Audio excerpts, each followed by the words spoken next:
Edward Munson was absolutely the star of Season 4 and remains a fan favorite of the entire series to this day, and he was loved just as fiercely as his absence in Season 5 was felt. Hello, it's your favorite and only 80s radio show host on YouTube, Riot Roxy, and welcome back to Squawk Art House, where we mix 80s radio show chaos with never-ending fan art and rewrites. And today's rewrite at your request is all about Eddie Munson, the rock star who burned bright, burned loud, and burned out. I mean, there's a reason people never stopped asking for his return in Season 5, so today we'll dive back into Hawkins and explore not one, but two ways we can get him back in the show. So grab a snack, get cozy, and turn your radio up as we tune into today's broadcast. Now, this first option might be the easiest, but that's what'll make it more grounded. And I meant it when I said dive back into Hawkins, because I'm throwing you in the deep end. See, to get the full payoff later, we've got to start by fixing Eddie's death. So let me take you right back to when our favorite cast of teens, for the most part, has been separated, either still escaping or have just escaped the Upside Down. And our darling Dustin is screaming out in search of Eddie, where he sees the swarm of bats whirling around him as he makes his noble sacrifice. Dustin wonders what to do and wants to run to help him, except, and here's our first change, Dustin isn't the only one searching for someone. Right as Dustin is about to sprint towards his idol, the young man who gave him so much confidence, we hear Dustin's name being called out somewhere off screen. Dustin doesn't hear this, but we do, as we see Steve. We see Dustin look back behind him as Steve yells louder. He hears him this time, standing a little bit back from Dustin, just far away enough to make it impossible to know who will reach who first. Is Steve gonna reach Dustin, or is Dustin gonna reach Eddie? Dustin, caught in the middle, looks at Steve, the first mentor and role model he had, desperately looking at him to just come back and be safe, when his gaze turns back to Eddie, the newer, better role model. Right? And I mean it when I say you gotta keep that phrasing in mind, folks. In a radio show, everything is intentional. Deep down, Steve knows Dustin is gonna run to Eddie, so just before he does, Steve full sprints to this person that he still remembers being the little kid who needed his help styling his hair for the middle school dance. And Dustin, knowing Eddie is right there and maybe he can help, runs to him. We cut to Eddie, clearly but nobly losing his fight against the demo bats. We see Steve running after Dustin, trying to pull him away, and we see Dustin grow so close to Eddie before being violently pulled back by hands we obviously know are Steve's. Steve says that Eddie can't be helped and that they just need to go and run, and Dustin, full of so much fear and anguish that the thought Eddie might not be okay, can do nothing but scream and try in vain to fight back. We cut from Dustin fighting against Steve, and back to Eddie screaming against the demo bats. Two kindred spirits fighting a losing battle for one another. Steve successfully pulls Dustin back and out of the Upside Down, and this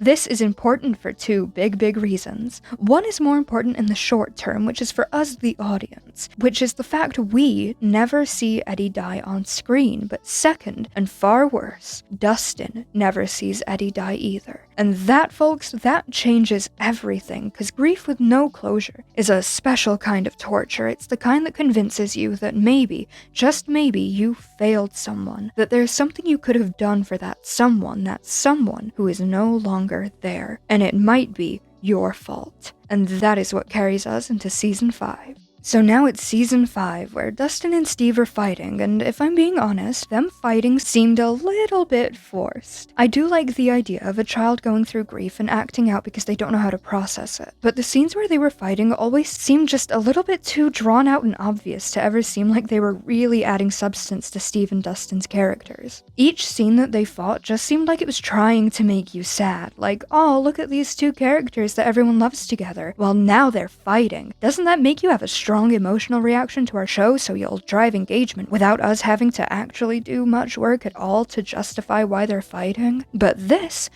version gives them the original reason to fight, Dustin not knowing how to handle grief and lashing out, and it gives us some real interpersonal drama. Because Eddie's sacrifice would still mean everyone could escape, it would still be tragic and for a clear reason that has a tangible effect on the world, but there's the added element that he might have survived if it wasn't for Steve. We have a specific character that his death could be tied to. And to me, that adds a lot more depth to an already tragic situation. And then we have that scene. That scene in season 5 where I'm sure a lot of you are wondering by now if I was going to bring this up. The scene where Steve and Dustin actually fight, and Steve says Eddie got himself killed playing hero. This was awful and dreadful, and for me, the real highlight of season 5.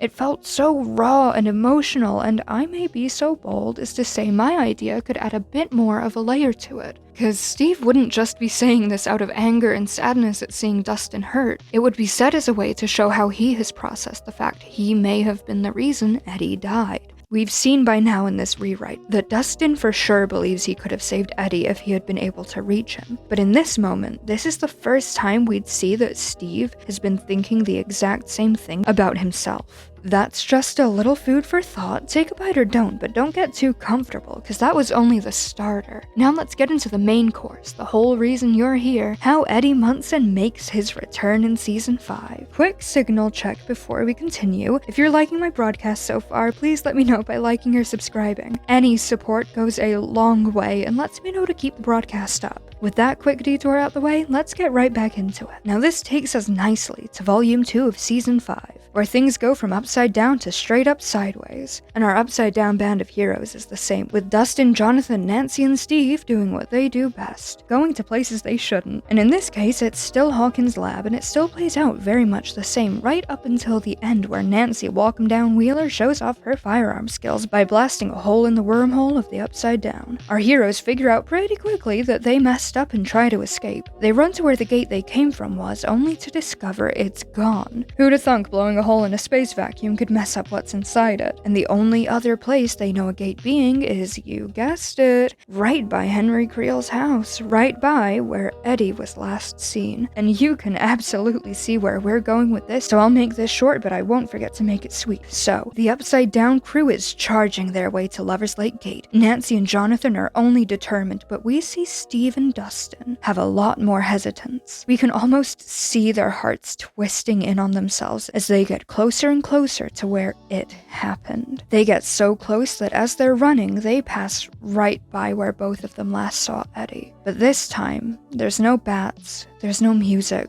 there's no swarm, just an eerie calm where Eddie used to be. Steve continues to run, but Dustin stops for a moment, just long enough to take in the shadow of where he last saw him. His eyes linger long enough, and standing in the exact same place he was when he first saw Eddie, we hear Dustin call out for him again. This is where Steve stops running, confused as to why Dustin is yelling Eddie's name, and also to make sure that he doesn't stay put too long. And this is where he and us as the audience see Dustin running towards where Eddie was, and so we see what he's running towards. A body. Unmistakably Eddie. Ripped jacket. Guitar lying next to him with the strings broken and coiled. Steve sees. He knows they don't have much time, and he's just far away enough to make it impossible to know. Is Steve gonna reach Dustin, or is Dustin gonna reach Eddie? So as Dustin sprints for Eddie, once again we see Steve chase after him. But this time, Steve isn't running after Dustin. He's running with him, and at the exact same time, they make it to where Eddie is together. And they have very little time to process this, but he doesn't look like he got mauled by a massive swarm of bats. I mean, he's seen better days for sure, but he's breathing. It almost looks like he's just asleep. And Steve doesn't even have to ask. He knows Dustin isn't going to let him go this time, and neither is he, so they both help bring Eddie back to Hawkins through the gate. And now we get a very emotional moment of Dustin just hugging and clinging to Eddie, and then wondering why he isn't waking up. And it's overall just very sad, and we get a very nice moment between him and Steve trying to figure out what to do. And it'll make their relationship arc feel concluded in a nice way, because now they're being brought together over a past mistake that they have both now fixed. After we get the sad, sappy moments, we could also get some comedic parts, where Dustin and Steve are taking Eddie's catatonic body into the hideout, and he's very floppy and limp, and it almost feels like they're moving furniture instead of a person when they're trying to, secure him in a car or get him downstairs. So even though Eddie isn't moving and talking, it still really feels like he's back, because we'd get a lot more comedic and lighthearted moments while he's on screen. And I can't ignore it any longer. I've mentioned Eddie is sleeping or catatonic, and I bet some of you are wondering why this is, and I'm sure some of you have already figured it out.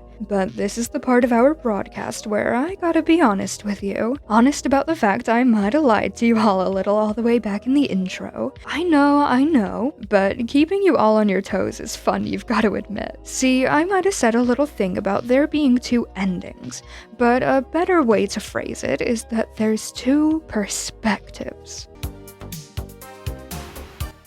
See, here's where we turn our attention from the Upside Down gang to the Camazotz crew, Holly and Max. Or, as I like to call them, the Bunny and the Fox. And here they're escaping Camazotz. They're in the cave where we find out Vecna's backstory. You know, younger Henry, he finds the Power Stone that indoctrinates him into the Mind Flayer and the Hellscape. And blah blah blah, that's not why we're here. All you need to know is that's where they are. Max and Holly are working their way through the cave, and we hear the crystal clear voice of Kate Bush softly playing in the background as Mad Max claws at the rocks in the cave with Holly the heroic behind her, looking on in hope. And for a moment, we see Holly's eyes flicker downwards, but never mind that. Kate Bush grows louder in the background. Max has tears in her eyes until we hear someone, not previously known to be in the scene, say, "Ow, fuck," as we cut to a large rock falling on, drumroll please, Eddie, who was obviously sleeping before Max decided to dump rocks on his head. Here we get a scene that is essentially catching up.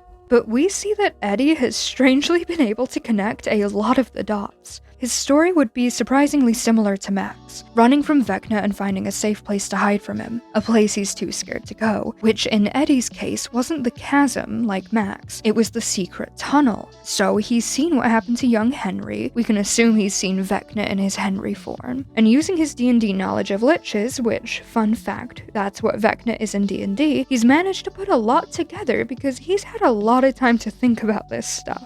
We also get a sweet moment where Max talks about Dustin very briefly, and we see him smile at the mention of Dustin. And also, I'll say it's a crime that we never saw Mad Max and Eddie interact. I think these two being as sassy, witty, and charming as they are would just be a delight to see on screen, so we get some of that here too. And now, Eddie can help them escape because he knows these tunnels better than they do. Max goes back to Lucas, and that's a big moment of course. It plays out how it does in the show, I have no issues with this scene, chef's kiss, it made me cry. But then we get a bridge scene between Max going back and Holly going back. Max's scene is very emotionally deep and tense, and Holly's scene is very scary. So by placing Eddie's going back scene in between them, we get a nice comedic, emotional break between two very heavy scenes. And Eddie's going back scene would be very sweet and heartwarming, but equally hilarious for sure. As well, now Eddie has met Max and Holly, he can catch everyone up, as well as have him meet the rest of the cast, so everyone is now tied together and connecting in a very cohesive way that was definitely lacking in Season 5. As well, another thing that was lacking in Season 5 was D&D explanations. And what I mean by that is the Mind Flayer, Vecna himself, and everything pre-Season 5 was spoken about and explained to everyone in D&D terms. And so with Eddie's D&D knowledge, we can hear him explain what Camazotz is like in D&D terms, instead of Robin having a very contrived aha moment and explaining it in music CDs.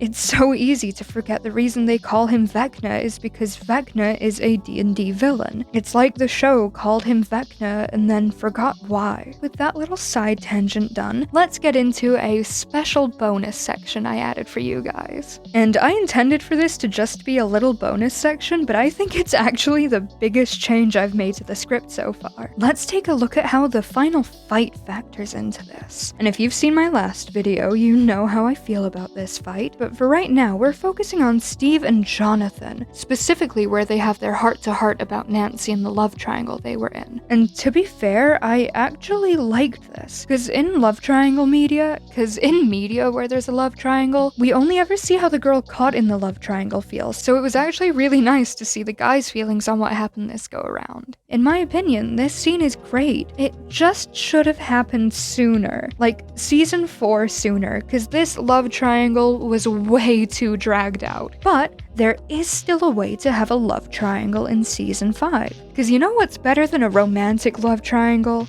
A platonic love triangle. People really do forget there's other forms of love than romantic, so this could be a really refreshing story. Instead of Steve and Jonathan, we'd get Steve and Eddie talking about how both of them felt sidelined by the other when it came to being Dustin's quote-unquote favorite. Remember when I said keep that line I made about the newer, better role model for later? Well, this is where that line comes up. Dustin would talk about the other one constantly, and Eddie has a lot to provide Dustin that Steve doesn't, and Steve has a lot that Eddie doesn't. And this is when they can both realize that they don't care about being Dustin's favorite. They care about Dustin. So with them both in the picture, they could really be there for him. Even better if they work together for him to even out each other's shortcomings. And then they kiss, and then I take the 2 dolls I have of Eddie and Steve, and I clack their faces together over and over again, and I go mwah, mwah, mwah, mwah. Obviously not.